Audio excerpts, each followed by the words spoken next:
In this episode, the Garage Talk team is under pressure. Ben talks to an ex-Man United manager, and Steve Horn reveals the secrets to success.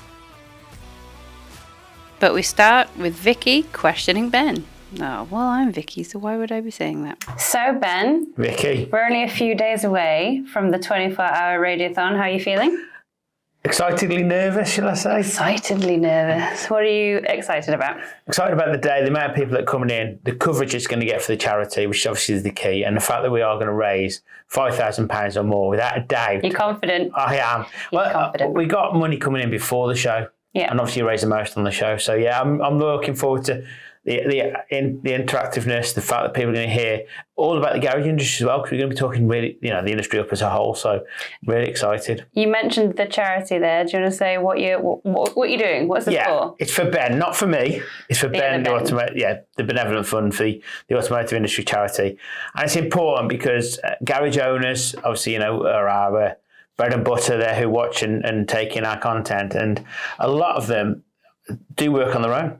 Mm-hmm. It's quite a lonely life being a mechanic. So if we can bring our radio into their ears and we can get them, make sure they don't feel alone, then that for me. And obviously the money then is to help Ben assist the people that do all the good work that they do. And it's reaching people before they're struggling as well, which is one thing that Ben focuses on. It's more of a promoting awareness campaign. Yeah, definitely. And you've decided to support Ben, the automotive charity, by doing this 24-hour radio show. Yeah. That you did without asking any of us, so thanks for that. But you're going to be on for 24 hours straight. The rest of us are going to be dipping in and out. Yes, you're as vital as you're more vital than me, because you guys dipping in and out is going to keep my energy levels up. Hopefully. We've got a bundle of energy here anyway called Ellen, which most people know from Ben. Yes, Ellen from Ben. And we've had people like Jay and Wright from the Wright Consultancy very kindly offer a lot of their time on the day. But obviously there's going to be times when I'm going to dip. Shall we say? So, I wanted you to be here overnight to keep poking me awake, and I need your energy. I need to feed off you. So, So, and obviously we've got Becky, Sam, and Alex who are going to be in during the day. Sam's doing the evening shift, Alex in the morning shift, and Becky's doing the day shift. So it's worked out really nicely. Yeah, I've got spreading out great support. Yeah, and also had loads of support from people wanting to come in and be featured in the 24 hours. I know. I think we'll do more of a reveal about who's coming in maybe a day or two before the show. Yeah, lots of guests coming in. But we've got lots of people confirmed, and we're being fueled by people like Tidy Tea. Yes, Tidy Tea, thank you very much. So they sent us a whole load of coffee bags to keep you awake and some lovely tea, so that's amazing. What are you nervous about? The night. Is it? Is it? That's what you're most nervous about? Yeah. I'll be all right. Obviously, very kindly, I'm going to give a guest away, which is, I think, a bit... Tim Benson's coming in at 8 o'clock on the night. He hasn't confirmed my calendar invite yet. Mr. Benson. But I think he's coming at 8 o'clock at night, so he'll keep me going for a few hours. Yeah. But then, obviously, I don't expect him to be around much after 11. So it's that 11 till 7 when the staff come back in to celebrate the last hour. But Ellen will be with us. Ellen will be with us. So we'll be fine. Yes. Yes, that's good. She's a bundle of energy, and that's going to keep me going. She's the best person to have around for this. But that's what I'm nervous about. Really, is that 11 till 7 on the night. Can anybody watch what's going on? Yeah, we're going to be doing YouTube lives. We've got some new cameras being delivered. Might even have an app out for this. For the radio show as well. More exclusive news. But there's going to be live streaming on all our platforms at different times. We'll obviously put up a calendar of when and where we'll be live. But you can see how tired. Tune in at 6 in the morning, see how tired I actually am. But we're going to be doing a lot on YouTube, aren't we? YouTube, yeah. With our massive subscribers database on there. But we're going to do stuff on the other platforms to people to subscribe. So find Garage Talk online and Garage Talk Radio on Instagram and Garage TikTok and all the platforms. Not really got all of the TikToks on the platform. But we are going to be focusing a lot on YouTube because we're going to have a proper new setup for it, which is also exciting. I think you're excited about that, aren't you? I am. That's the thing I'm most excited about. But we are so grateful to everybody who's supported us so far. Obviously, people can still donate. Yeah, the link's going to be at the bottom of the screen. Somewhere there. Becky will make this happen. 20th of August from 8 o'clock until 8 o'clock on the 21st. Can we just concentrate on the 8 o'clock on the Thursday? Don't tell me when I finish. Are you going to be taking it kind of hour by hour, or are you just... I don't know. I've got no game plan on that. I'm just going to enjoy the day, I think, and take every minute as it comes. Amazing. Well, good luck. Thank you. I hope it enjoy all your goes afternoon, well. Kip, won't you? I will. I'm going to go home and feed the cat. No. But I can't wait, Ben. No, I can't. Excellent. No, it's all for charity. That's the key.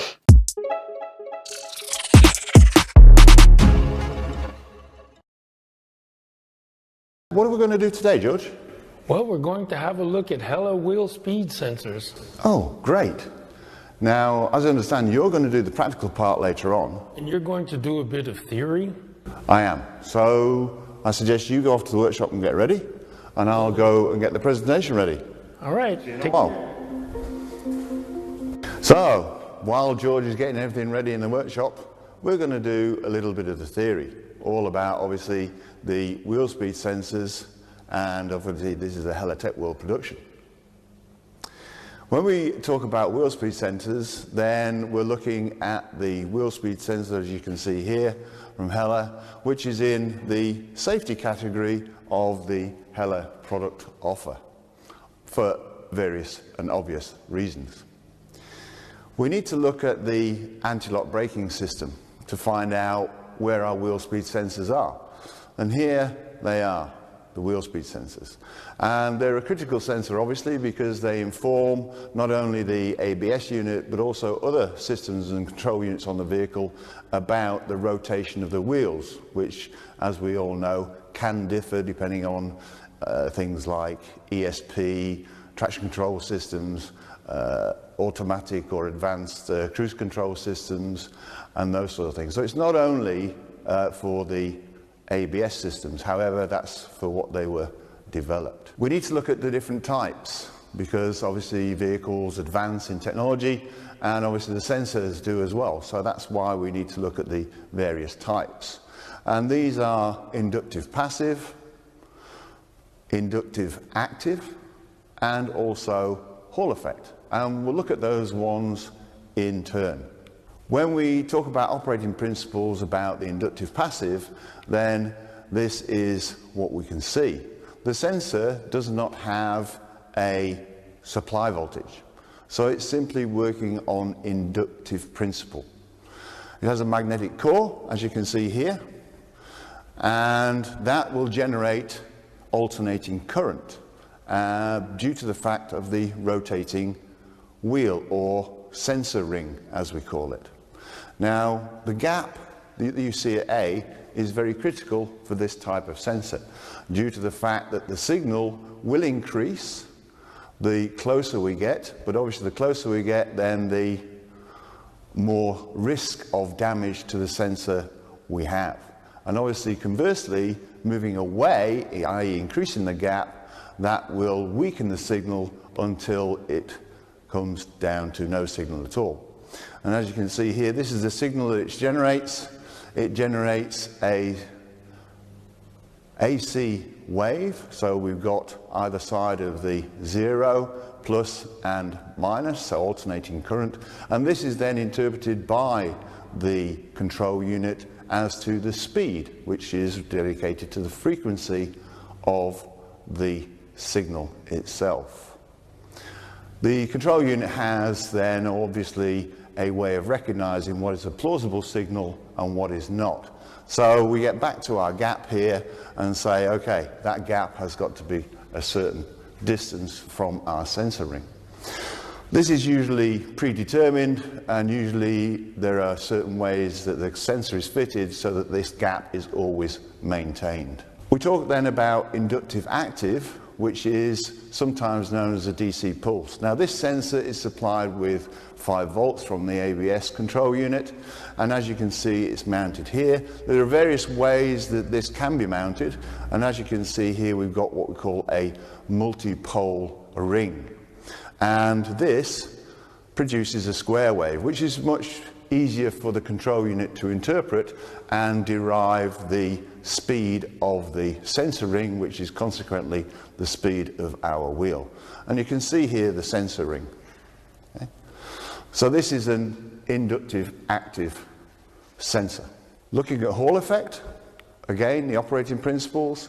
Here you can see that we have fairly complex and There are not that many of this type of wheel speed sensor as a Hall effect, but because there are, we need to talk about it. But as you can see, it also provides a square wave signal. And most of them now you can find mounted in a wheel bearing with the sensor ring here. The air gap, again, is fairly important, but one thing about all of these is the magnetism will attract, obviously, dust particles, metallic dust particles from the wheel, or from the brake discs and also the brake pads. So that's why they're usually encased. One thing you mustn't do is try and coat them in grease to prevent all this, because all you do is then increase the amount of dust that's going to be gathered on them. So they should be clean, and obviously a gap. So there's certain things you need to be wary of when renewing a wheel speed sensor. And George will do some of that when we talk about the practical part. Looking at some of the failure systems, well, the obvious one is that if there is something wrong, then the ABS warning light will probably illuminate. And as we know, illuminations of warning lights can be amber, can be red. Red is stop immediately because there's something going wrong, but amber is there's something wrong and it needs to be attended to. So this may be something to do with the wheel speed sensor, but it also may be something to do with the ABS control unit or other system.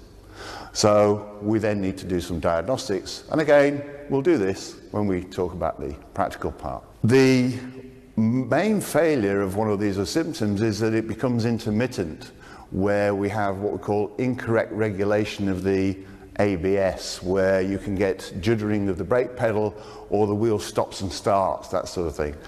So that could indicate, plus the light could indicate there's a failure with the wheel speed sensor. Why does it fail? Well, I've mentioned one already, and that's heavy contamination due to excessive brake dust. You could have an incorrect gap, you could have wiring damage, you can also have the housing not being cleaned properly, and as you can see, lots of rust here as well. So it is in a very hostile environment where everything's rotating down there, there's mud, dirt, water, etc. So you could get something like that. Don't forget, wheel bearing being defective could also cause it, and also the sensor cog or sensor ring also being damaged. Diagnostics. Again, George is going to go through this, but fairly straightforward. Reading out the fault memory is an obvious one, because you've got the warning light on, there's probably a fault code in the control unit. You can also check things like supply voltages, signals, with either a simple multimeter or a oscilloscope. Visual inspection is also a good one, as we've just seen on the previous slide. Evaluate the parameters, which you can see down here, and we'll be showing those later on as well. Compare those evaluated signals from the individual wheel speed sensors, check the voltage supply, as I've said. Internal resistance, please be careful with Hall effect. Don't check the Hall effect internal resistance, because that will damage the sensor itself. And check the output signal. Remember what type of sensor is fitted, obviously.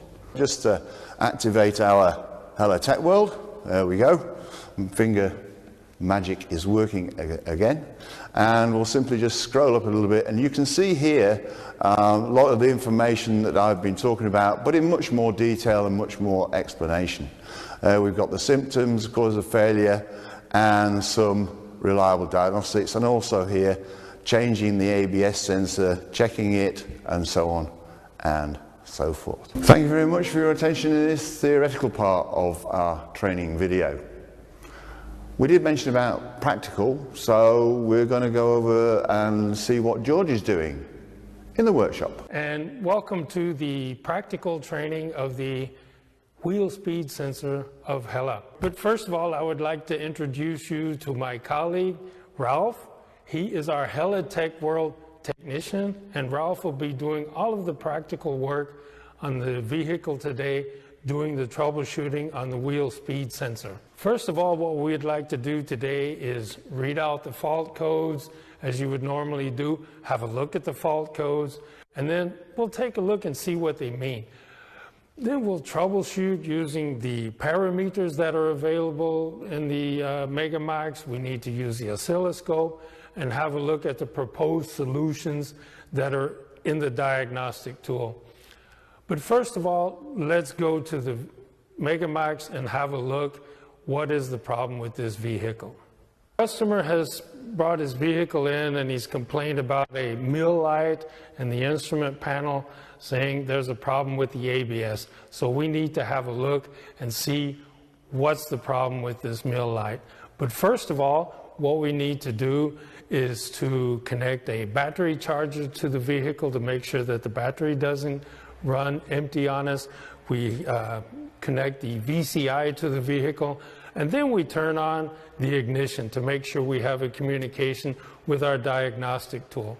And then we go to the diagnostic tool and we'll read out the fault codes.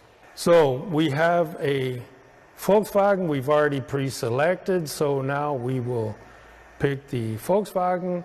We will go to trouble codes, and we've already pre-selected that it's just going to be ABS because we want to check the brake electronics, and then we can read out the fault codes, and you can see we have 283 as a fault code, and that means the front left wheel speed sensor has a problem. So let's go back and see what the diagnostic tool is going to offer us. We're seeing here there's a fault code from the ECU. It's a permanent fault code and possible interruption in the electric circuit. And one of the most important things is, as Pete mentioned in his presentation, make sure that the gap is okay. So let's go back and see what the diagnostic tool is offering us. So scrolling down, you can see all of the trouble codes that are being shown for front left, front right, and so on. And then here we have proposed solutions, 1, 2, 3, 4, based on our information from our hotline. Okay, so as you can see here, we have 4 different solutions being offered from the diagnostic tool, and there's just all kinds of possibilities that can show that there's a defective sensor. So let's go and have a look and see what we can do. And first of all, I think we need to pull up parameters and see if we can find the problem. So let's go back to the diagnostic tool, hit the button for parameters, going to take brake electronics and then start. Let's have a look. On the right side of the screen, you can see what's being proposed by us, and all we need to do is clear the selection, go over here and take speed sensor front left, front right, rear left, rear right, and then we will activate. And now, as you can see, all 4 sensors are ready to go. And now what we need to do is see if the sensors are working. And Ralph has it up to a top speed of 10 kilometers an hour. And we have a signal from the speed sensor. Right rear, we're going to have a look and see what's going on there. Oh, a top speed of 12, 13 kilometers an hour in the rear. So here we go to the left rear, and now we're going to see what's going to happen there, of course. And as you can see, we have a signal and everything's just fine. And now we're going to the front left wheel speed sensor. Let's have a look. So as you can see, absolutely nothing is being showed on the front left wheel speed sensor. So let's summarize everything. We've read out the fault codes. We've checked the parameters. And Ralph has narrowed it down to the front left wheel speed sensor. What we need to do now is to use our diagnostic tool and see if we can find out why and where we're not getting a signal from the wheel speed sensor. So let's go back to the app launcher and have a look. We're going to pull up component test values. We'll take the Tavis 60 ESC, and here you can see on the front left wheel speed sensor we have information button. So let's push the information button, and as you can see there's quite a bit of information here being offered. So let's go back and have a look at it together. So the sensor is an active sensor, which Pete had been talking about earlier. It requires external voltage supply for it to work. So, and then let's scroll down just a little bit more. The wheel speed sensor measures from 0 to any speed and can also show the rotational direction. And one of the most important things is, as Pete had mentioned before, you cannot test an active wheel speed sensor with an ohm meter.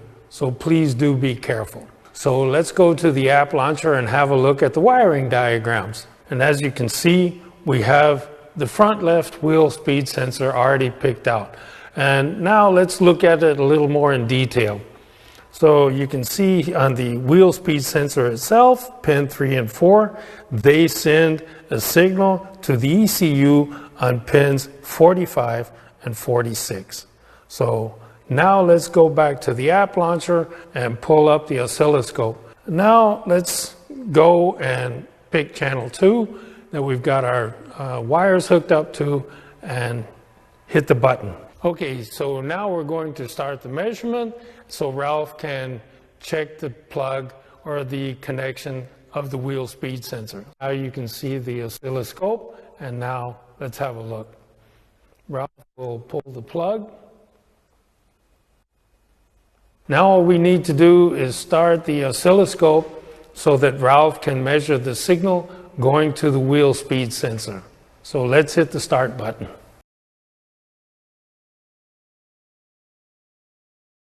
And now we have a signal of 11.5 volts. And what does this mean in the long run? That the wheel speed sensor is probably defective and needs to be replaced.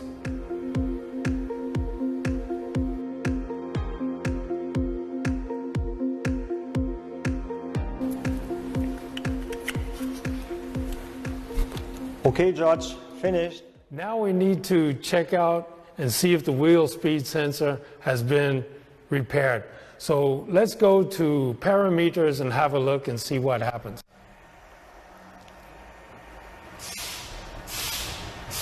So as you can see, we have a great signal now. It's been repaired. Okay, so now we've replaced the wheel speed sensor, and all we need to do now is delete fault codes, put the car back together, and one thing is very important. Don't forget to remove the VCI out of the OBD plug.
Here we are at the IWF five-a-side with Mark Field and Mr. Ron Atkinson. Good evening, Ron. How are you? Very well, thank you. Particularly bearing in mind recent football results. Yes, it's not been a bad time for your old clubs, really. Man United obviously finishing third, Coventry promoted, and the Villa winning the Europa League last night, which somebody's very happy about. You're still tied to a lot of these clubs, aren't you? Oh, very much so. I mean, basically, if you pin me down, somebody says, what's your favourite club? I've always said the Villa. You know, I supported them as a kid, played for them for a while, and then came back and managed them. What do you think about that? I always knew Villa was his favourite. No, I mean, I think it's always, you know, I grew up that era that Ron managed the team was just one of the best times. You know, you get the best memories, and you think back to your time with your friends. And that's exactly what we said yesterday. It's kind of like being in those moments and enjoying those sort of wins. Who knows when they're going to come around again? So, no, it was great. I do want to talk about one controversial moment. When he took those headphones, were they meant for Richard Keys? No, they weren't. I'll tell you the story about that, actually. If I didn't realise, I would have thrown them. But as I've come off the pitch, we've been beaten 1-0 by Southampton, and I've murdered them. Yeah. So I've come past, and it was Andy Gray, really, because I would never do an interview until I'd been in the dressing room. But the old Dell used to be full of pokey little holes and all that, and little rooms, and you thought, I'll get lost trying to find it back there. So Andy said, can you come and do a quick thing down the line? I said, yeah, sure. So I went in, and we're talking away, and then Keysy says to me, and I still get all right with Keysy, but he says to me, Ron, would you agree with Andy when he said they wanted it more than you? And I've actually said, who've you made the man of the match? The goalkeeper, Dave Besant. I said, so how come said you made their goalie the man of the match and they wanted it more than us?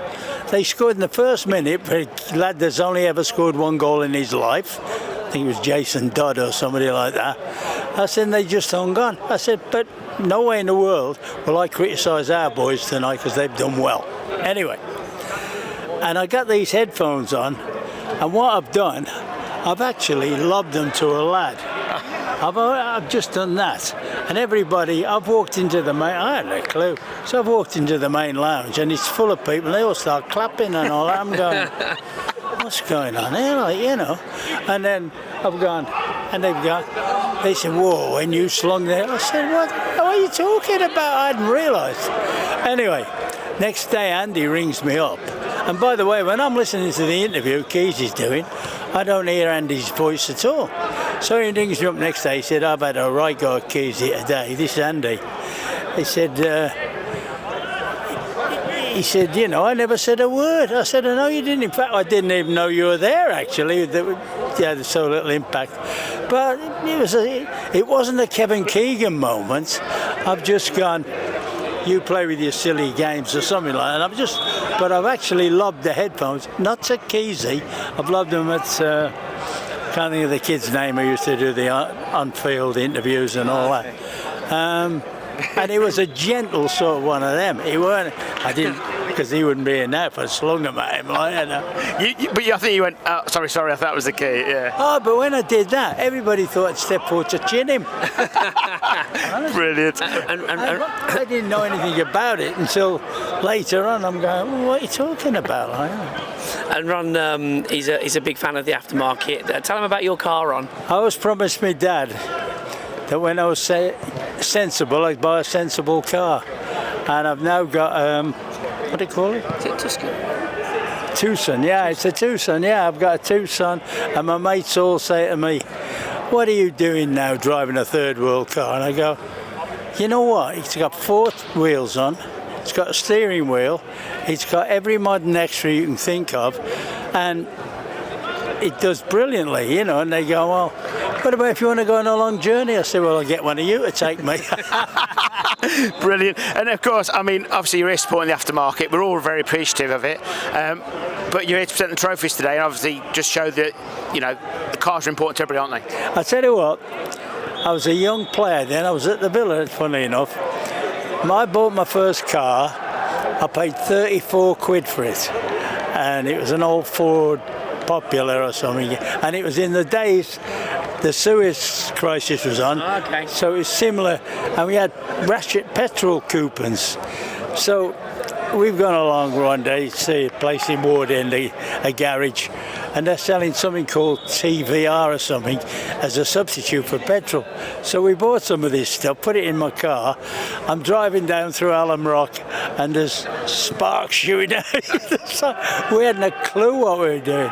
And all the young players, the daft thing was, at the Villa at the time, it was the young players that bought the cars. Albeit now, they're bangers. They were bangers. Yeah. But many's the night we used to have to leave them in town because they wouldn't start. So, but it was good fun. And I mean, how ironic. I used to drive, if we were going training, I used to drive past the bus stop in Ward End, and I'd see Peter McParland and Jackie Sewell, who'd been the record ever transfer fee at the time, waiting at the bus stop. And I used to stop and pick them up. And I was about 17 then, yeah. I think you're from an era where it probably was better not to drive home, wasn't it? Well, it wasn't so much that. I tell you what, there used to seem to be either the lights weren't as good or it was foggier. Yeah. You used to come out and say a dance hall or something. You go, where are we? Where's the car like? But my old man, then after that I started buying. And of course this is your first, one of the first times you managed that, isn't it? Of course, Albion, just after Oxford. Well, I came here, I was at Cambridge before, I came here from Cambridge and we had a smashing team. I honestly think I think it was 78, 79, we'd have won the league.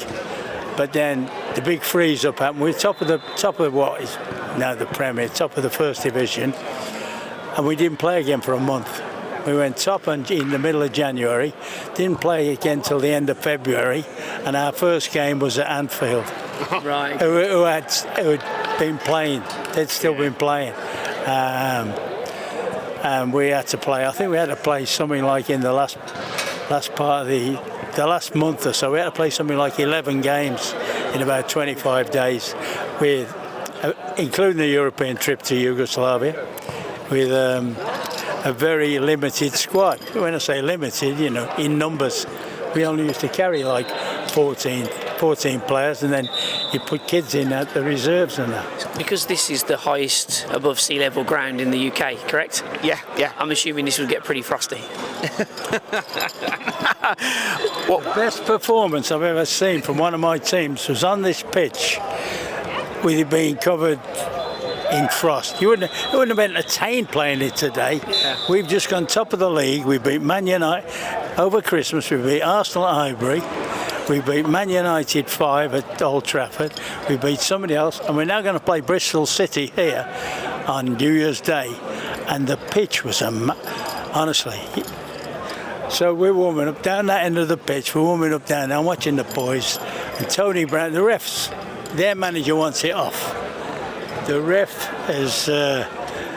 he's with me down there, and Tony Brown comes past warming up, and he's gone, "Gaffer, we can't call this off." And I've gone, well, I turned to the ref, I said, "See him, he's played 650 games. If he wants to play, I'm happy with that." But what I'd done, and what they didn't know till after the match, I'd been out to Adidas and got a load of these moulded sole boots. And I mean, there's big alterations down that tunnel. But before the game, I've got all our lads in these. And they come out, they had to warm up Bristol then. And Joe Royal, who's just a big pal of mine, Joe, he just signed for him. He got a hat-trick on the Saturday. He's come clonking up the tunnel there in his studs. And he says, "Ron, you can't play there, you'll get hurt." And I've gone, and it's a standing joke with us now. I go, "Joe, if you don't want to get hurt, just stand still." And he did for 70 minutes. And the first time he ran was when the manager called him off. One more football question. Who had the best tan, you or Clayton Blackmore? Mine was more expensive because he used to have to get his off a sunbed. I used to go out to Tenerife. How important is it to have people like Ron at days like this, Mark? Well, Ron's come to our golf days before and really gets the camaraderie. Brought some of the former players along last time. And it's just great because, we are networking, and as a federation, we're very, well, as an industry, very people to people. But I think it's just good to have everyone here. And at the end of it, they can see, well, in my eyes, a legend of the game, presenting them their trophies and medals. Definitely. He's definitely a legend in the game. I think it's also the longevity of Ron's career as well. Yeah, absolutely. So, I'll always hark back to the Villa days. I'll always hark back to United days. 83 and 85. 83 or 85. Hey, and never finished out the top four. I know. There's a few United managers that wish for that record, Ron. But you know what? That's what gets me now. Over my career, it don't get me because I finished in the top four, I think it's 8 or 9 times. I never once played in the European Cup. No. Now teams can finish 5th, 6th. And get in. I know. Thanks, Ron. Thanks, Mark. Thank you. Anne-Marie at Schaeffler. Hi, Congratulations. Yes. Thank you very much. How have you found it first couple of weeks? It's been amazing. Absolutely the most wonderful team of people. They've been so warm, welcoming, and just really supportive so far. So yeah, I'm really happy. What are you most looking forward to, and what's your role? So my new role for Schaeffler is a national account manager for Vitesco and also key account manager for the IFA buying group and AAG buying group. And I'm really looking forward to, particularly with Vitesco, learning about all of the different products, the fact they're all OE, and just really looking forward to getting involved with everything. And you bring a lot of industry experience, but there's always something new to learn, isn't there? Absolutely. Yeah, every day is a school day in this industry, and it's one of the things I love about it the most is out and about speaking to people like at these types of shows, and somebody will always ask a question or tell you something you didn't know, and I think it's great for that. And of course, have you been to Hungary yet is the big question. I bet you've been to Hereford though, haven't you? I've been to Hereford, and I've also been to the most local office here, which is obviously at Fort Dunlop, but we've got some factory visits lined up for later on this year. I'm super excited for them too. And is it almost like starting from scratch again, even with the experience? It's almost right, I've got to go again. And are you excited about that? Is that what makes you jump out of bed? No, that's absolutely one of the really attractive things about this role is actually learning some new stuff, because obviously, as you know, with my history, I'm very familiar with timing belt kits and water pumps and all that kind of thing, but working for Schaeffler means I get to learn about a lot of new products, and I'm really excited for that because, it's really interesting stuff. A lot of the e-mobility stuff is new to Schaeffler as well, so I'm really excited to be at the beginning of their journey with that as well, so yeah. And is it almost like you can shape it as you wish with obviously the help of the corporate, but it's kind of got Anne-Marie's stamp on it? Yeah, absolutely. So I think, they've obviously had some of the product for about a year and a half now, but yeah, essentially it will be my kind of product to drive into the market, and I'm really looking forward to that aspect too. And of course you've got to link that up with marketing, with distribution, with everything else. Absolutely. How are you negotiating that early on? Well, until I actually really understand the product really well and understand how we're going to go to market with it, that side of things hasn't yet. So it's only a week and a half, so it's not really come into play yet. So it will be an evolving picture, I think, for sure. And so basically, are you going back through your contact list and telling people about this exciting news? Are they feeding into your excitement?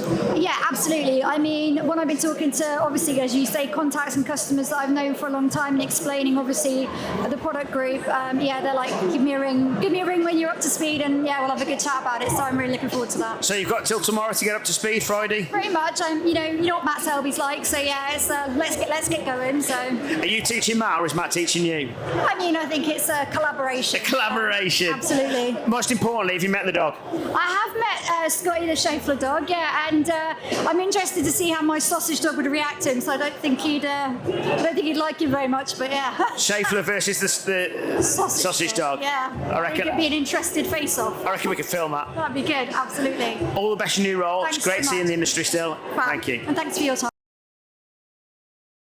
For tools and machinery, come to Machine Mart. Experts in our 65 superstores help you choose from the vast range, including air compressors, tool chests, stoves, welders, generators, water pumps, heaters, power tools, and much, much more. Or just order by phone or online. Look out for our money-saving special offers. Our free catalogue contains hundreds of price cuts and great new products. Or visit our website with thousands more specialist products in Machine Mart Extra. Shop in-store, online, or call.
Skinner, In and Out Centre's large retailer finalist. Congratulations. Thank you very much. How does it feel to be here?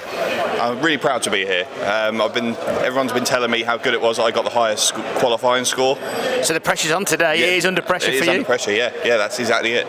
And what's it mean for you in the wider market, going out there, just putting on your CV, I was a finalist under pressure, one of the top technicians in the UK? Really proud to be able to do that. Even if I don't win, just to be able to say I got this far, and it helps me so much to be able to help my customers. And being here with your peers today as well, people that are just as good as you, you can obviously mix a meal and get some hints and tips from them as well. It's always a bit of sharing with the competition doesn't hurt. No, it makes you better overall. And what have your colleagues said back at Branch in Norwich? Oh, there's always been a bit of mickey taking. But they must admire you. They're supportive, yeah, and they think it's really good. And if I can go back and share my skills with them and help them broaden their knowledge as well, then that's even better as well. And that's it. Education is absolutely. Brilliant. Thank you. No problem. Kieran Harrison, Bush Tyres, under 23, finalist, under pressure. How does it feel at such a young age? It feels great, to be honest. I've only been in the trade just under 4 years, and to be able to come here and do this, it's quite amazing, to be honest. What does it mean for you, your confidence moving forward? If I did get quite high up in the ratings here, it would boost my confidence quite a lot, because we do quite a lot of TPMS systems at where I work. And for your CV, just to say you're a finalist is amazing, isn't it? 100%, yeah. And so, why did you enter?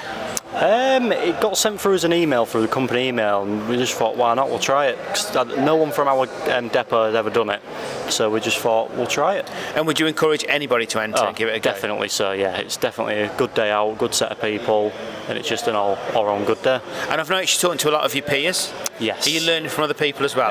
Yeah, it's the best way to get more knowledge is to speak to everyone. Someone may have a better way to do something that you don't. Brilliant. Well, good luck. And we'll see you finish. Cheers. Thank you very much. You are the first TPMS customer of AutoGem. Yeah, that's back correct. in the day when it began. Mm-hmm. Why is it so important to you? Why did you pick up on it early?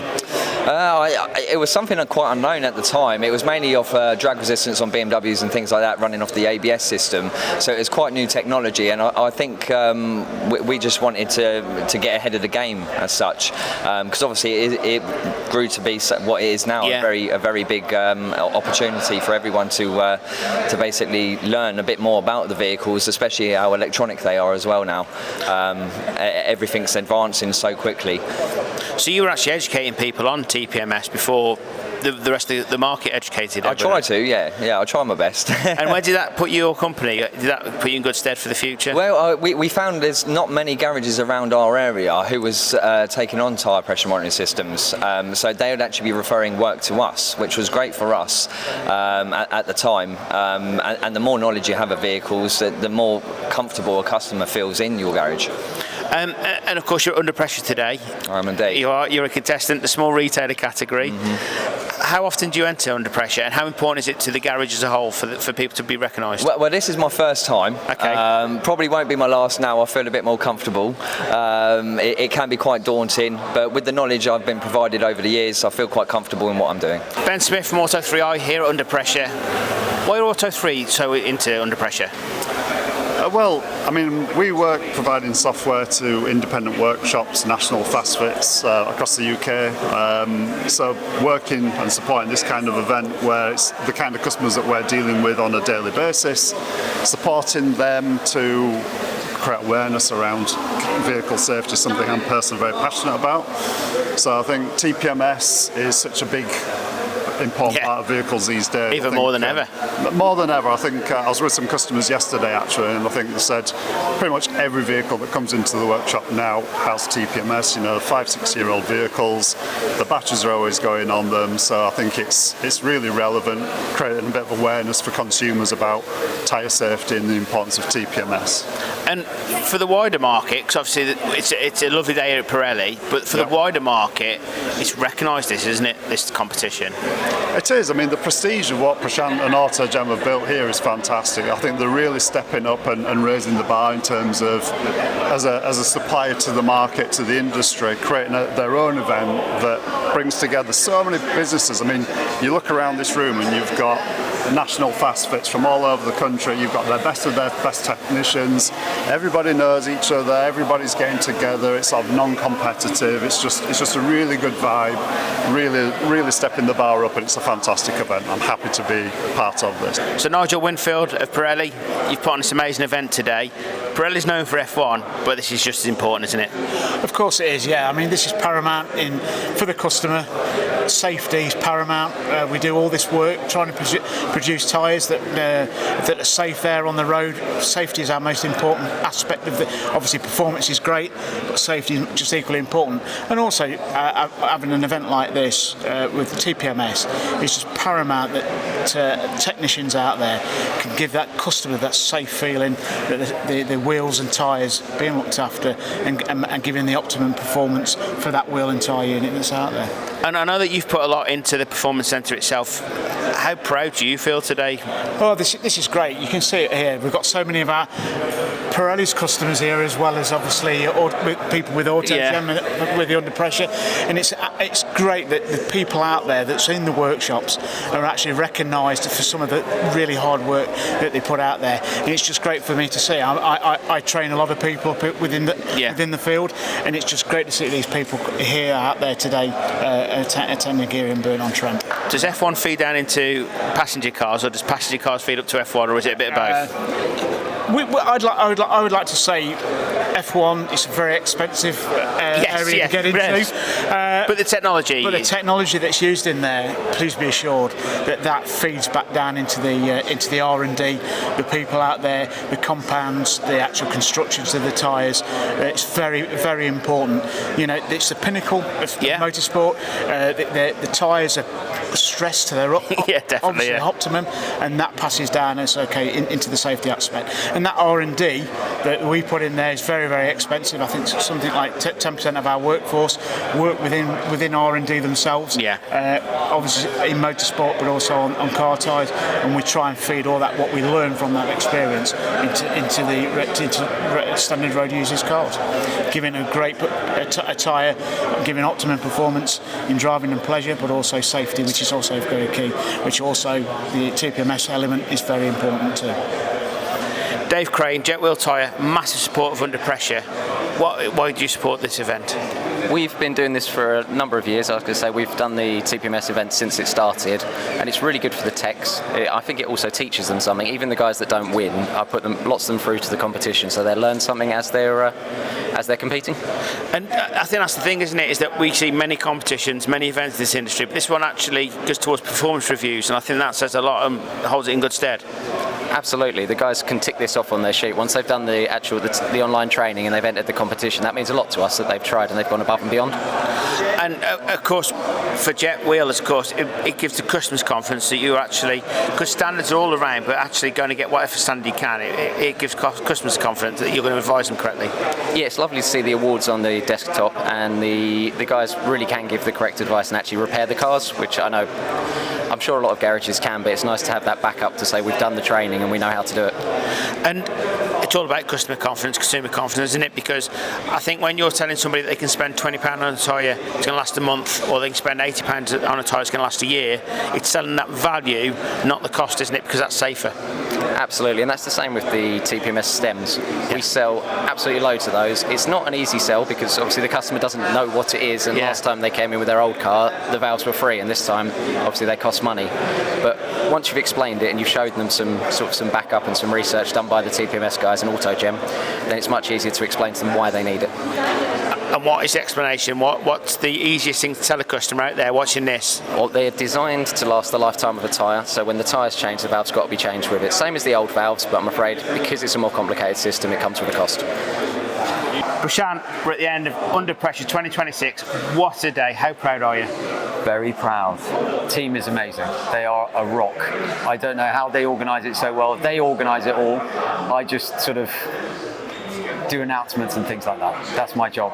But it's your idea, it's your baby, and to see the different people here and the pride that people have in winning the awards must mean a lot to you. Yeah, it really does. I mean, seeing the standards go up year after year, amazing.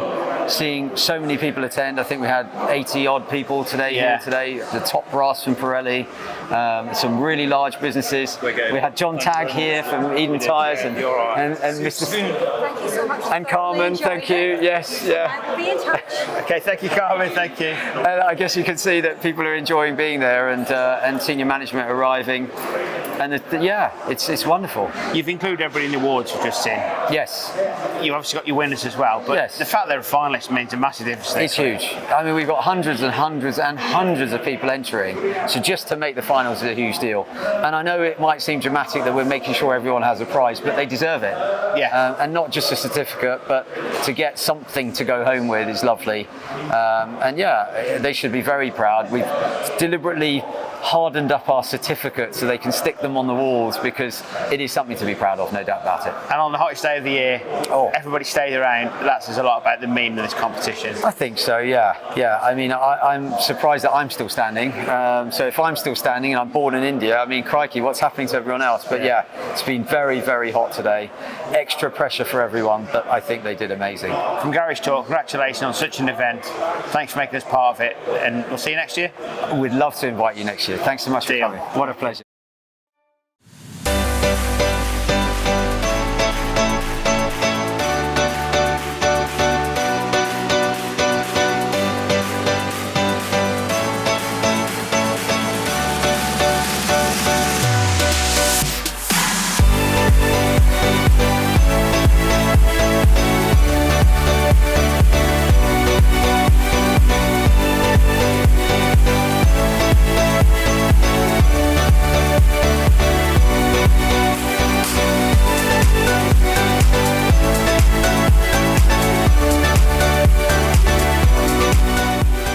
Steve, thanks for talking to us. Another Tech Fest. You're getting really good at these now, aren't you? Well, we like to think so, but I was talking to someone downstairs 5 minutes ago, and it's almost like we've walked out of Newcastle straight into Coventry.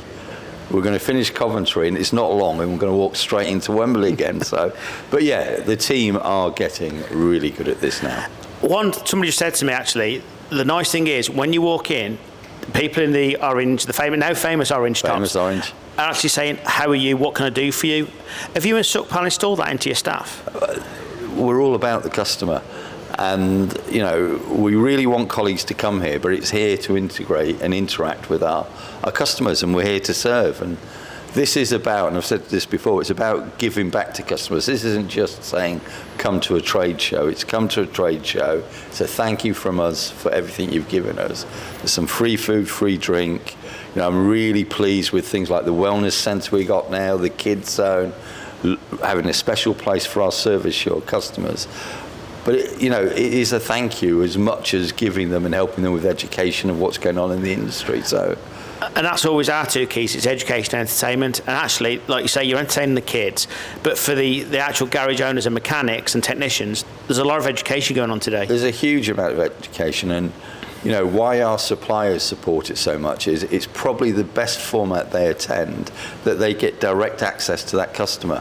They always want that access, but there isn't very many events where they get it. So both are winning. The customer's getting that information, but our suppliers are getting so much feedback, and that's helping them improve in the future. And actually, it makes your life easier, doesn't it, if more mechanic and garage owners are knowledgeable? 100%, and if they're bouncing off each other and we're in the middle, and they see us as being that integration between what the suppliers have got and what they need, that's our role. You are changing the distribution market, there's no doubt about that. Where does that come from? Where did you see that the distribution market as a whole was making errors? Because you can't grow, and we'll come back to your figures shortly, but you can't grow the rate you're growing at unless there was an issue in the industry. And the issue is the model has been stagnant for nearly 20 years. I started off my career in this market in Unipart, okay? Yeah.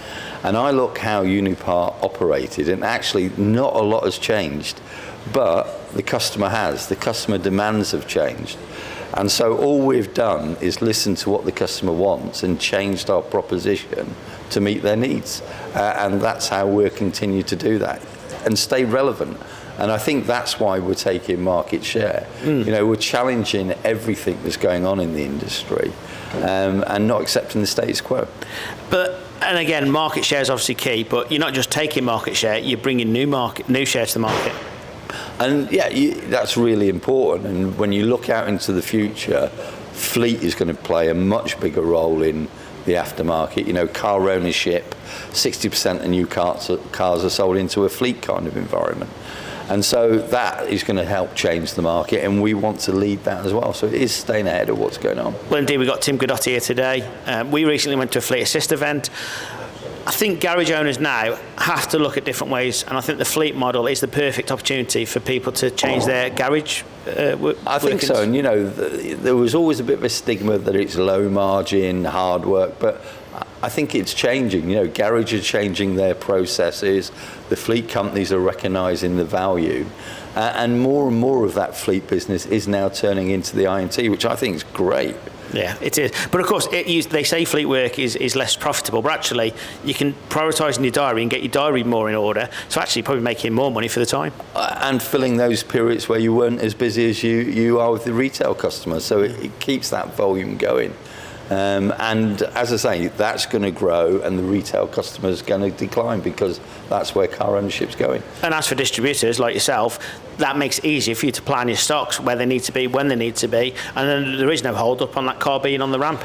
It is, and you know, there's that big advantage that someone who's driving a fleet car, they've probably got another one or two cars at home. Yeah. So you get that relationship over the fleet, all that other opportunities there as well. That's how I see the market. Now, last week must have been another very proud week for your good self and Sukhpal. Another massive growth for GSF. Where does this end, Steve? Who says it has to end? Who says it has to end? Yeah, but over the very few years you've been in at GSF, you've grown every year. Now, people say that's easy for the first year or two because you kind of put your own ideas in, but it's continuing. It is, and it comes back to we are constantly challenging what we're about, what we need to do for the customer. You know, we're really fortunate. We've got great network, great branch teams who are very connected with the customer. And how I see my job and senior team's job is just giving them the tools to be able to say yes more often.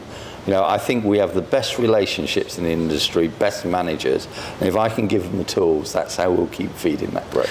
And actually, I actually think for GSF and the outlook, the actual distribution part is actually not important. It's everything else around. It's things like Tech Fest, things like your association with the touring cars. Yeah. It's almost like this is us. We're really fun to be with. We really enjoy working with you. And listen, we all work too many hours. You've got to have a bit of fun with it as well.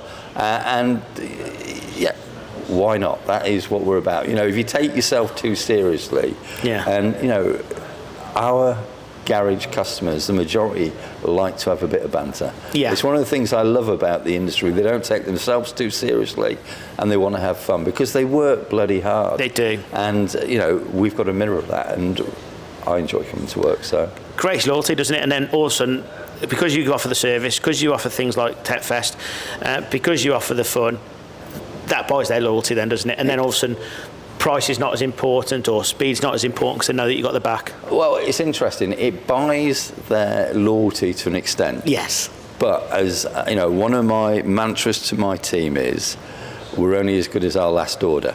So you can give all the fun you want, but if you're not consistently servicing, then you know that loyalty you'll lose, because our customers have choice.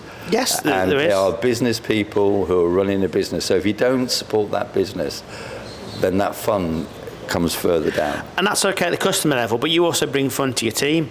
And then, of course, they want to look after that client as well. That's important as well, isn't it? They do, and we give them the autonomy to do that. That is the single biggest difference between us and most of our competition. We empower our team at all levels to do the job they need to do. We don't centrally control, it is completely decentralised. And that's why they enjoy it, because they have the autonomy to do the job they want to do. Well, we were in Wales this week. Wow. We saw 2 GSF fans, no other distributor. There you go. There's a testimonial for you, Steve. But look, you are growing, continue to grow, and continue to, it supplies our website with great press releases as well. And thank you for talking to us always and being as honest as you are, because your philosophy, and we've met you a few times now, your philosophy actually runs through your company. It makes your whole company approachable. And I appreciate that feedback, and we really like working with yourselves, and the Do Proud side makes my day every time I see it on there, so thank you very much. Vicky's very good at mentoring. We're in the GSF studio. It's where you position people, and it's right there. I love it. And I thank you for your support, Steve. No, Richard. always. Thank you very much. Cheers.